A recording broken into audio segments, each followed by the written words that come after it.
Okay, so let's unpack this. Think about some of the incredible things that shape our world. Mm. The medicines, the everyday conveniences, even some foods we love. Yeah. What if I told you lots of these? Mm-hmm. Well, they weren't invented on purpose. They just sort of happened accidentally. It really flips the script on innovation, doesn't it? We have this image, right? The genius, the plan, the single aha moment. Totally. But the reality, and your sources really dig into this, it's much messier, full of surprises, twists. Absolutely. And that's what we're diving into today. We've got this great stack of sources you sent over, articles, research notes, all about these accidental discoveries, this idea of serendipity, and maybe the biggest surprise, how crucial failure actually is. Right. So our mission is to really explore this stuff together, pull out the key insights on how these unplanned moments, these setbacks, changed everything, and importantly, what that means for you listening. Okay, let's do it. Where should we start? The stories themselves are fantastic. History's just full of them. Let's start close to home. The kitchen. Food history has some absolute classics. Potato chips, for instance. Ah, yes! George Crumb. Right, 1853, Saratoga Springs. Apparently, he had this super picky customer sending back fries, saying they were too thick, over and over. So Crumb, getting kind of ticked off, apparently, decides to, well, show him. Slices the potatoes, paper thin, fries them to a crisp, dumps on the salt, basically trying to make them inedible. Exactly, out of spite. But the customer loved them. Yep, Saratoga chips. And just like that, the potato chip is born from, well, sheer annoyance. Yeah. It just goes to show, Unexpected motivations, unexpected outcomes. Even negative ones can spark something if you're open. Or even if the customer's open. Then there's the popsicle. Oh, the kid, Frank Epperson. Yeah.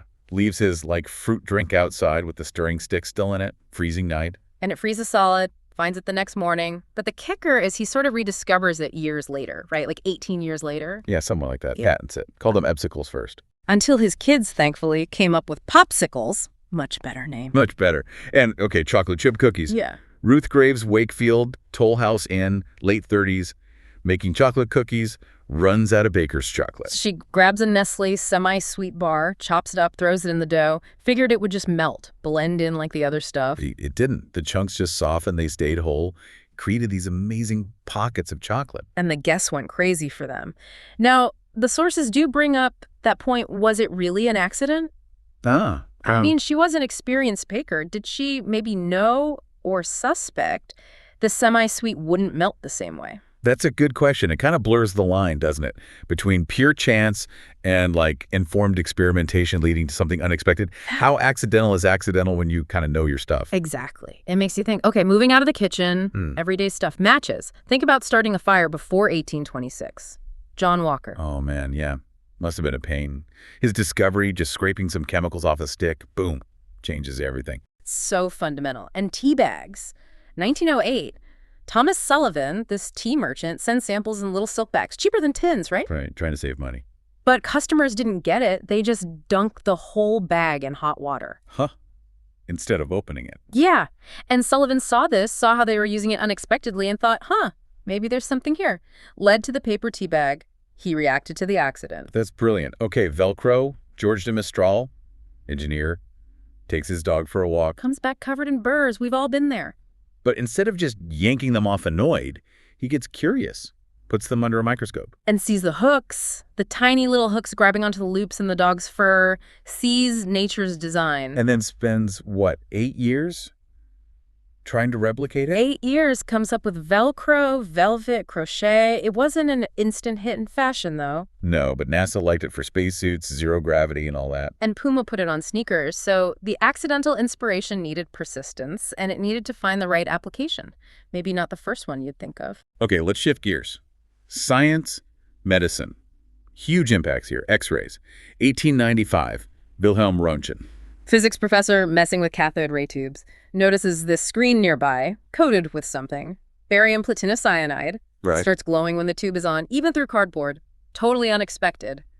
An anomaly. But his scientific mind kicks in. He doesn't just shrug. He investigates. What is this invisible ray? Finds out it passes through stuff, reveals bones, x-rays, transforms medicine almost overnight because he chased the anomaly. Incredible. And insulin. Yeah. Before that, diabetes was basically a death sentence, right? Just low-carb diets and hoping. Pretty much. The story starts way back 1889, Minkowski and von Mering remove a dog's pancreas. And the dog gets diabetes symptoms, dies. So they figure, okay, the pancreas makes something important. Then Sharpie-Schaefer suggests calling this missing thing insulin. But getting it out, that was the challenge. Until Banting and Best, 1921. They finally figure out how to extract it from a dog's pancreas. The sources say it looked like thick brown muck at first. Grim. But it worked. Treated a diabetic dog successfully. That was the breakthrough. Then they refined it using cow pancreas, and suddenly there's real hope. Not one accident, but a chain of discoveries and hard work. Then Viagra. Right. They weren't looking for that. They were testing a heart drug, UK 924A0, for angina. But the guys in the trial started reporting, well, a rather specific side effect. An unexpected side effect, yeah. And Pfizer noticed. They pivoted. They completely shifted focus. And it got approved for erectile dysfunction, became the fastest-selling drug ever, apparently. A planned experiment yielding a totally different, hugely valuable result. Can't forget penicillin, the classic. Alexander Fleming, 1928, comes back from holiday. Sees his bacterial culture dish has mold on it. Contaminated. Could have tossed it. But he looked. He saw that around the mold, the bacteria weren't growing. Something was killing them. He paid attention. That moment of observation, spurred by an accident. Contamination leads to penicillin, revolutionizes medicine, saved millions of lives. Just got to keep your eyes open, right? Absolutely. And Charles Goodyear, his story is amazing, especially when you think about the process.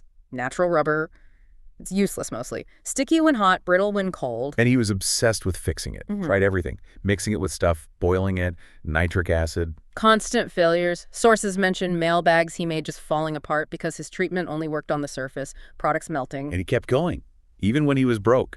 In debtor's prison, it wasn't one accident.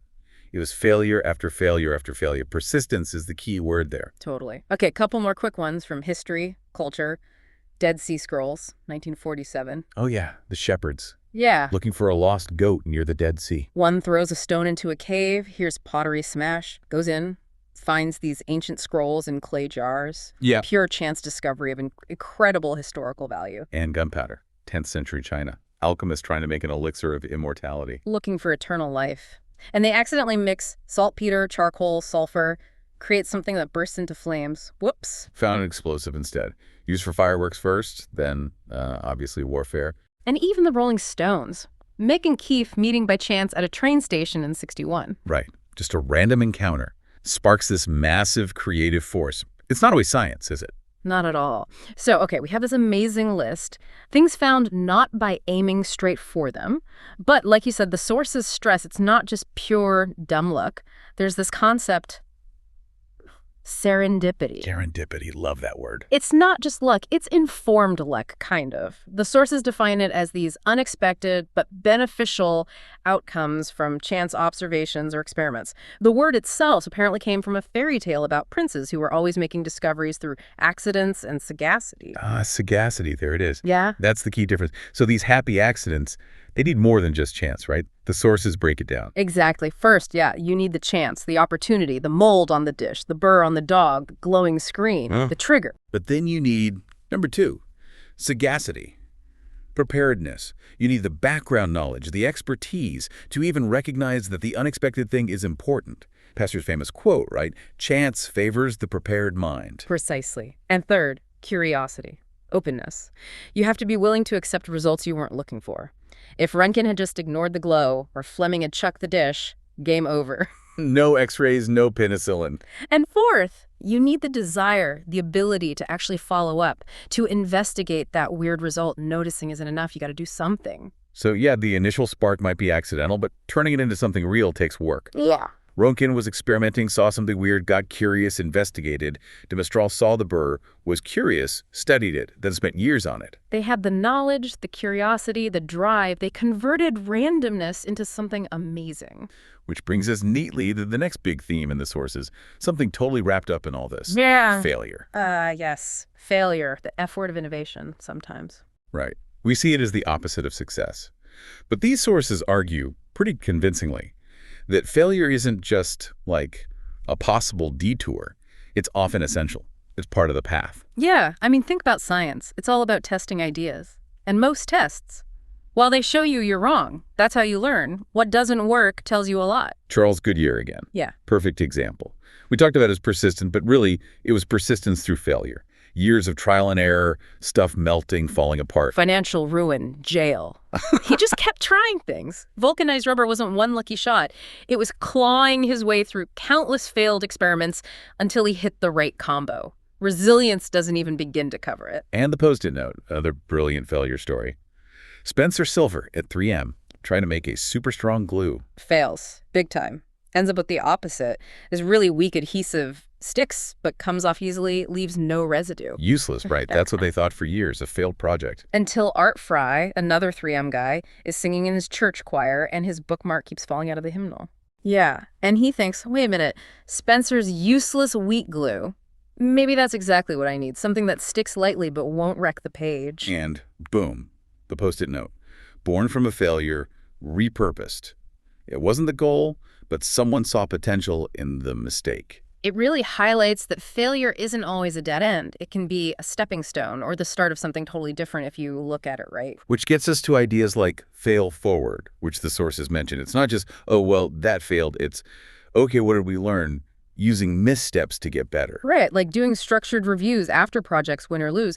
The Miro example in the sources, asking specifically, what insights did we gain, especially from what went wrong? How can we use that? And doing that, pushing through setbacks, you need resilience. If you're trying new stuff, aiming high, you will hit bumps. You'll fail sometimes. Resilience is being able to look at it, learn, adjust, and keep moving, not letting it stop you.